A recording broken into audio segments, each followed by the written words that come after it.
अस्सलाम वालेकुम दोस्तों, चलिए हम बनाते हैं आज मीठी कचौरी। तो हम बनाएंगे आज मीठी वर की पूरी, जिसे हम चोंगा भी कहते हैं और इसे अक्सर मुहर्रम में बनाया जाता है। इसके मावे के साथ में इसे बनाकर रेडी करते हैं और इसे हम चोंगा भी कहते हैं। तो यहाँ पर हम मीठी पूरी बनाकर रेडी करेंगे। किस तरह से मैं बनाऊंगी आपको बताती हूँ। बहुत ही आसान तरीके से बन जाती है और 3 चीज़ों से ये बनती है। तो यहाँ पर हम 250 ग्राम मैदा लेंगे। तो मैं 200 ग्राम इसमें डालूँगी। एक बाउल में नमक स्वाद अनुसार डालकर 4 से 5 चम्मच ऑयल डालेंगे। 50 ग्राम जितना हम मैदा रखेंगे ताकि हमें इसे यूज़ करना है जब हम पूरियाँ बनाएंगे। तो यहाँ पर हम उंगलियों की मदद से अच्छे से इसे मिक्स कर लेंगे। नमक और ऑयल मैदे के अंदर थोड़ा थोड़ा पानी डालकर इसके अंदर हम इसका डो अच्छे से बनाकर रेडी कर लेंगे। इसमें ज़्यादा पानी नहीं जाएगा, इसे थोड़ा हार्ड ही बनाना है क्योंकि हम इसे 15 मिनट के लिए छोड़ देंगे। तो इसे ढककर हम छोड़ देंगे और गैस ऑन करेंगे और कढ़ाई चढ़ा देंगे और चाशनी हम रेडी कर लेंगे दोस्तों। तो यहाँ पर मैंने 250 ग्राम मैदा ली थी, तो 250 ग्राम ही चीनी हम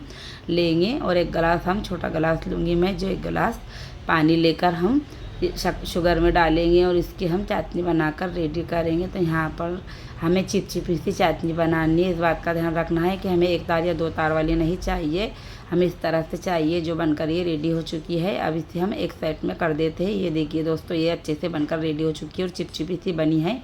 जिस तरह से हम गुलाब जामुन के लिए रेडी करते हैं चाशनी, इसी तरह से हमें ये चाहिए। अब हम इसे एक साइड में कर देते हैं और पूरी बनाने की तरफ चलते हैं। तो यहाँ पर मैंने जो मैदा उनके रखी थी अच्छे से सॉफ्ट हो चुका है, बहुत ही अच्छे से ये रेडी हो चुका है। इसे हम लंबी लंबी शेप में ले लेंगे और इसके 5 पेड़े बनाकर रेडी करेंगे। तो यहाँ पर इस तरह से हमें हथेलियों की मदद से इसे इस तरह से लंबी शेप देनी है और चाकू की मदद से हम इसके 5 पेड़ों में इसे कट कर लेंगे।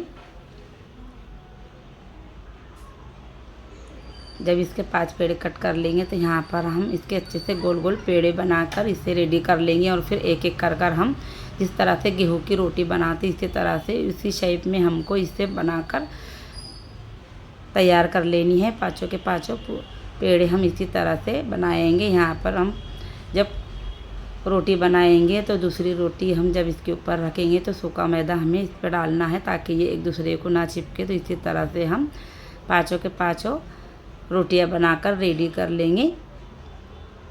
अभी रेडी हो चुकी है। तो यहाँ पर मैंने 3 से 4 चम्मच ऑयल ली थी। इसके अंदर हम 2 से 3 चम्मच मैदा डालकर इसे अच्छे से इसका घोल बनाएंगे जो हमें पूरियों के लिए चाहिए।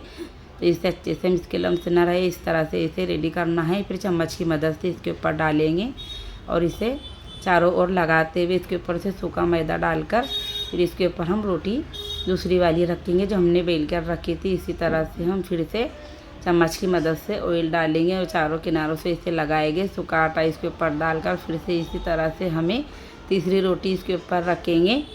तो इसी तरह से हमें 5 के 5 रोटियां को इस तरह से ही रेडी करनी है।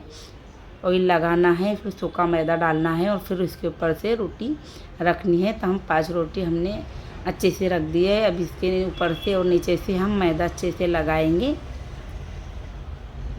और इसे हमें अच्छे से लंबी शेप में बेलना है, यानी कि इसकी बहुत ही बड़ी रोटी हम बनाएंगे ताकि इसकी परतें अच्छे से बने और बहुत ही अच्छे से इसकी परतें अंदर तक भी पक जाए। तो इसे हमें ज़्यादा नहीं रखना है वरना ये कच्ची कच्ची रह जाती है। तो हमें इस बात का ध्यान रखते हुए इसकी रोटी बहुत ही बड़ी बनानी है। जिस तरह से मैंने बनाकर रेडी की है दोस्तों, देखिए इसी तरह से हमें चाहिए। अब इसके ऊपर भी हम ऑयल डालकर इसे अच्छे से फैला लेंगे और इसके ऊपर फिर से हम सूखा मैदा डालेंगे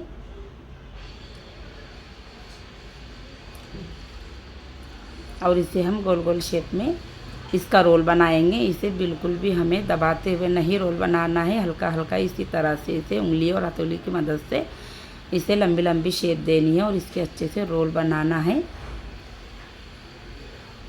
तो देखिए दोस्तों, इसका मैंने रोल बना ली हूँ। अब इसे हमें पेड़ों की शेप में कट करना है। यहाँ पर हम जिससे इतनी बड़ी पूरी बनाएंगे उसी तरह से हमें इसकी शेप देनी है। तो यहाँ पर हम इसे कट करते रहेंगे और इसे हथेली की मदद से इस तरह से दबाएंगे। तो यहाँ पर मैंने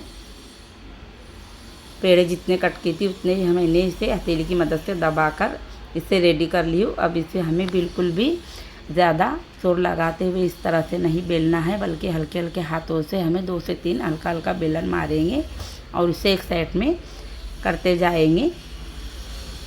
इसे हल्का हल्का ही मारेंगे तो इसकी परतें अच्छी खुल जाती है और ये अंदर तक भी अच्छे से पक जाती है। तो इसी तरह से हमें इस बात का ध्यान रखते हुए इस तरह से एक साइज़ की पूरी बनाकर रेडी करनी है। तो यहाँ पर मैंने पूरियों को रेडी कर ली है, बहुत ही अच्छे से बनकर रेडी हो चुकी है, बहुत ही जल्द से जल्द ये बन जाती है।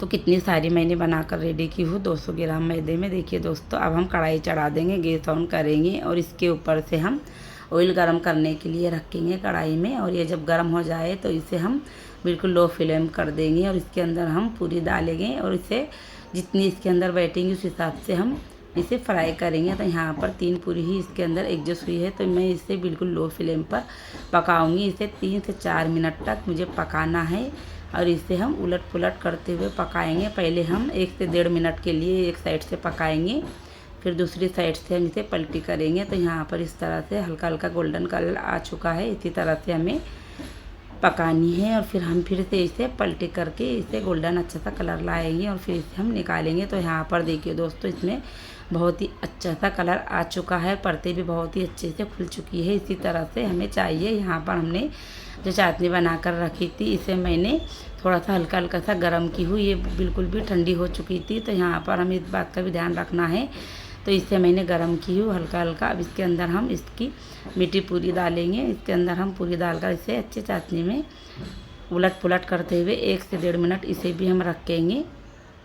तो ये अच्छे से मीठी पूरी बनकर रेडी हो जाएगी। यहाँ पर हम फिर से पूरियों को फ्राई करने के लिए डालेंगे।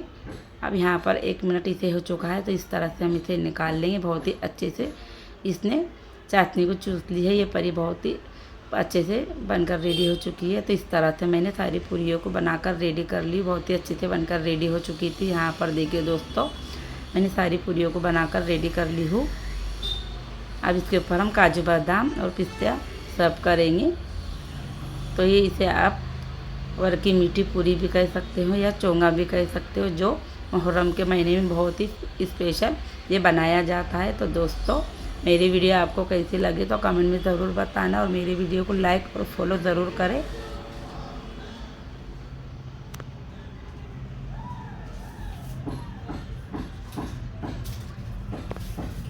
और मुझे दुआओं में याद रखें। अल्लाह हाफिज़।